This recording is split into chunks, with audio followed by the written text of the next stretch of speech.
आंहा बिनि सायाव कुनु पस्थायनाय गैया कारन आं जातिनि सार्थआवसो सोरबाया हिंसानि बाथ्रा बुङो जों हिंसानि बाथ्रा बुङो सोरबाया नन डेमोक्रेटिकनि बाथ्रा बुङो जों डेमोक्रेसिनि बाथ्रा बुङो आरो बेबायदि भायलेन्सखौ जों लुबैया सान्थिया जोंनि एजेन्डा जि ओंखारदों बिनि सायाव निश्चय तदन्त जागोन बिनि सायाव निश्चय एक्सन जागोन। गुड इभिनिं गाइस स' दिनैनि भिडिअ'आव नोंथांमोना नुनो मोनगोन जे दिपेन बर' सारा बे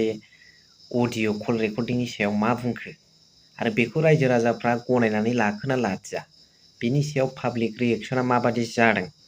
आरो बिथाङा रायजोफोरनि सिगाङाव फैनानै मिडियानि सिगाङाव फैनानै माबादि निमाहा बिदों बेनि डिटेल्सखौ बे भिडिअ'नि गेजेरजों नोंथांमोना नुनो मोनगोन। लोगोसे बिथाङा गावनि दुलाराय बर' फरायसा आफादनि प्रेसिडेन्टशिप बिबानखौ नागारनो राजि जादोंना जायाखै बेफोर गासैबो खोथाखौ दिनै बे भिडिअ'नि गेजेरजों नोंथांमोना क्लियार जालांगोन। स' भिडिअ'आव नोंथांमोना नांथाबनानै थालांबाय थाबानो जाबाय। स' गिबियावनो हेल' everyone one second welcome back to the channel. दिनैनि गोदान भिडिअ'आव नोंथांमोन बयखौबो गोसो गोथार बरायदों लोगोसे आसा खालामो इसोरनि अननायाव नोंथांमोन बयबो मोजां दं।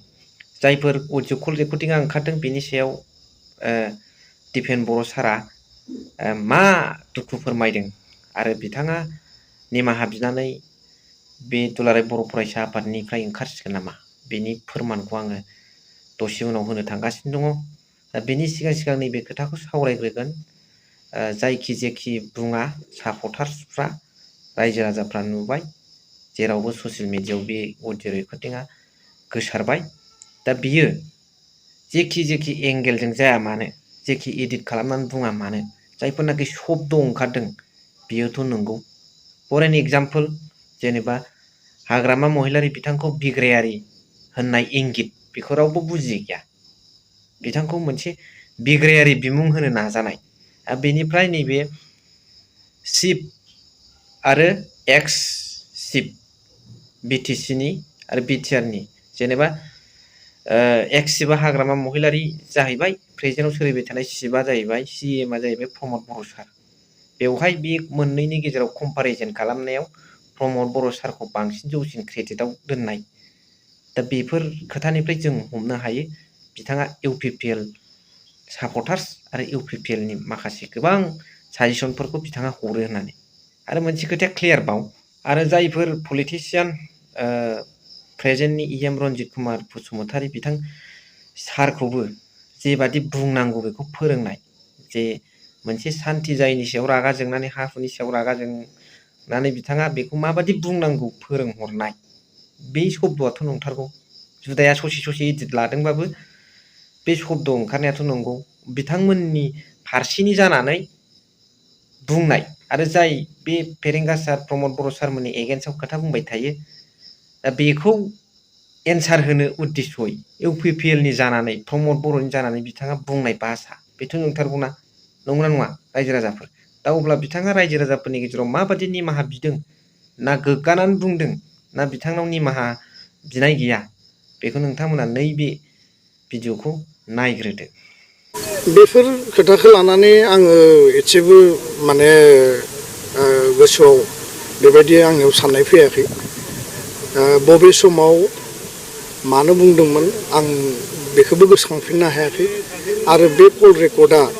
माने बेसेबां रियेलिटि दङ बे एडिटेड ना मा बेखौबो बिजिरनानै नायनांगोन। बिनि सायाव आङो जोंनि एबसुनि लेभेलनिफ्राय तदन्त खालामदों। दा जाय बिथांमोना बेखौ भाइरेल खालामदों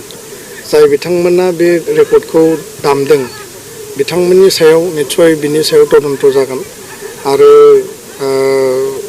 मा उद्देश्य लानानै मा थांखि लानानै बिथांमोना खालामदों बिनि सायावबो नोजोर बोनांगोन। बबेबा टाइमाव बेबायदि माखासे खोथाफोर थासारिफोर फैयो जातिनि सार्थआव इउनिटिनि सार्थआव मालाबा दुलाराय बर' फरायसा आफादा हारिखौ जोङो खौसे खालामनाय हारिखौ जोङो बजबनाय आरो राइटखौ राइट रंखौ रं जोङो बुंनायनि थाखाय हाबा मावबोनांदों। दा बेखायनो बियो गोजाम अडिअ' जानांगौ खिन्थु बेयाव माखासे एडिटेड फ्रेक्सन दङ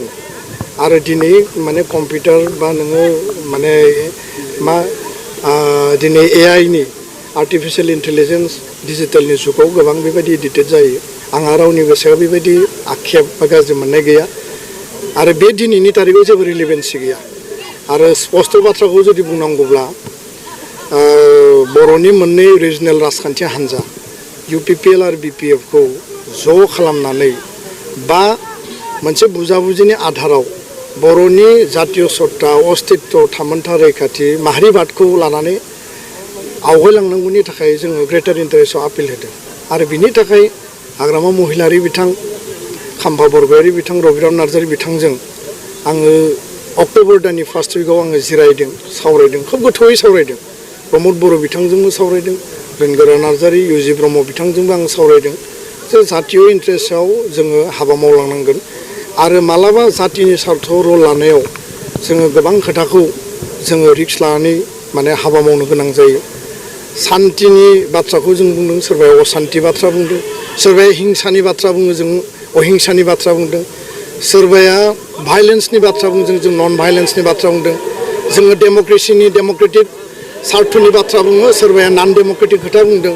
दा बेयाव मा उद्देश्य लानानै बे खोथाफोरखौ बुंदों बेफोर भाइरेलजों बेफोर माने भाइरेल खालामनानै सोरबाया गाज्रि खोथा लिरोबाबो सोरबाया गाज्रि भाषा बुङोब्लाबो आंखौ सोंखारियोब्लाबो हारि दानायनि थाखाय हारिनि सार्थनि थाखाय एकर्ड इमप्लिमेन्टेसन शान्ति गायसननांगौ NDBनि जेंना जेंसि सुस्रांनाय बिथांमोननि केस बिथांमोननि जेलाव थानाय जोंनि बिदा फंबायखौ लाबोनांगौनि थाखाय भारत सरकारजों आसाम सरकारजों नेशनेल जे मोनसे कमिटमेन्ट दङ बिनि आधाराव जि खामानि मावनांगौ बेखौ एबसुआ एक बिन्दुबो दोरोदा दा बेखायनो बेबायदि फिसा फिसौ लेभेलनि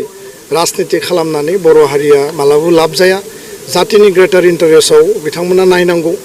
आरो देरसिन लिडारफ्रासो सिद्धान्त लानांगौ बेबायदि गाहाय लेभेलनि सोरबा ब्लक लेभेलनि सोरबा प्राइमारि लेभेलनि हान्जानि सोरबाया बेफोरखौ भाइरेल खालामनानै सोरनिबा इमेज नस्थ' खालामगोन एबसुबो माने गावनि टारगेट भिजन मिशननिफ्राय दोरोद होगोन बेफोरखौ बिथांमोना साननानै जेबो लाब गैया बिनिख्रुइ मायबा एक्सट्रिम ओंखारब्लाबो आंहा बिनि सायाव कुनु पस्थायनाय गैया खारन आं जातिनि सार्थआवसो सोरबाया हिंसानि बाथ्रा बुङो जों अहिंसानि बाथ्रा बुङो सोरबाया नन डेम'क्रेटिकनि बाथ्रा बुङो जों डेम'क्रेसिनि बाथ्रा बुङो आरो बेबायदि भाइलेन्सखौ जों लुबैया शान्तिया जोंनि एजेन्डा